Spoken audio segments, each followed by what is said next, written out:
ஒரு உயிரினம் கடும் குளிரையும் தாங்கணும், கடும் வெப்பத்தையும் தாங்கணும். ஏன்னா, மனிதர்களால அந்த மாதிரி இருக்கிறதுன்றது ரொம்ப ரொம்ப கடினமான விஷயம். ஆனா, மிகவும் கடுமையான சூழ்நிலையிலும் சர்வை பண்ற மாதிரி ஒரு உயிரினம் இருக்கு. அந்த உயிரினம் வந்து ரொம்ப பெரிய உயிரினமா அப்படின்னு கேட்டா அதெல்லாம் கிடையாது. அது வந்து ஒரு சின்ன உயிரினம். மைக்ரோஸ்கோப்ல பார்த்தா கூட ரொம்ப சின்னதா தான் தெரியும். அதோட பேரு தார்டிகிரேடு. இது வந்து வாட்டர் பியர் அப்படின்னு சொல்லுவாங்க. இது வந்து ரொம்ப சின்னதா இருந்தாலும் மிகப்பெரிய சர்வைவர்ல இதுவும் ஒண்ணு. சுற்றுச்சூழல் வந்து ரொம்ப மோசமாகும்போது அந்த தார்டிகிரேடுன்ற உயிரினம் வந்து தன்னோட உடலின் செயல்பாடுகளை கிட்டத்தட்ட நிறுத்திக்கும். அதாவது பாஸ் பண்ணி வைக்கிற மாதிரி. இந்த நிலைக்கு பேர் என்ன அப்படின்னா கிரிப்டோபயோசிஸ் அப்படின்னு சொல்லுவாங்க. அந்த நிலையில அதோட மெட்டபாலிசம் வந்து ரொம்ப குறைஞ்சிரும். அதான் சொன்னல முன்னாடியே ஒரு பாஸ் பட்டன் அழுத்தி வச்ச மாதிரி ஆயிடும். சுற்றுச்சூழலோட நிலை வந்து திரும்ப சரியான பிறகு அந்த உயிரினம் வந்து அகைன் வந்து ஆக்டிவேட் ஆயிடும். அதனாலதான் இந்த தார்டிகிரேடை பத்தி ஒரு நிறைய கட்டுக்கதைகள் எல்லாம் பரவிட்டு இருக்கு. இந்த உயிரினம் வந்து ஒரு அழியாத உயிரினம், இது எதையும் தாங்கும் அப்படின்னு சொல்லுவாங்க. ஆனா உண்மை வந்து கொஞ்சம் வித்தியாசமானது. இந்த தார்டிகிரேட் உயிரினம் வந்து அழியாதா அப்படின்னு கேட்டா அப்படின்னா கண்டிப்பா அழியும்.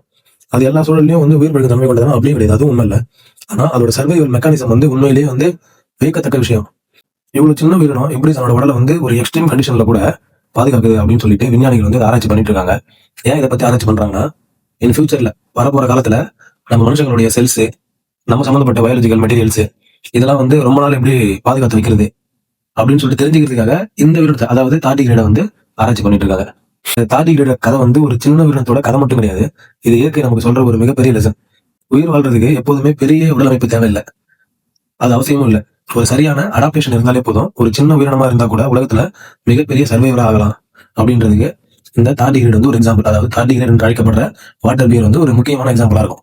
இது போல இன்னும் நிறைய விஷயங்கள் தெரிஞ்சுக்கணும் அப்படின்னா நம்ம நெக்ஸ்ட் வர்ஸ் தமிழ் யூடியூப் சேனலை மறக்காம சப்ஸ்கிரைப் பண்ணிக்கோங்க. லைக் பண்ணுங்க, ஷேர் பண்ணுங்க, கமெண்ட் பண்ணுங்க.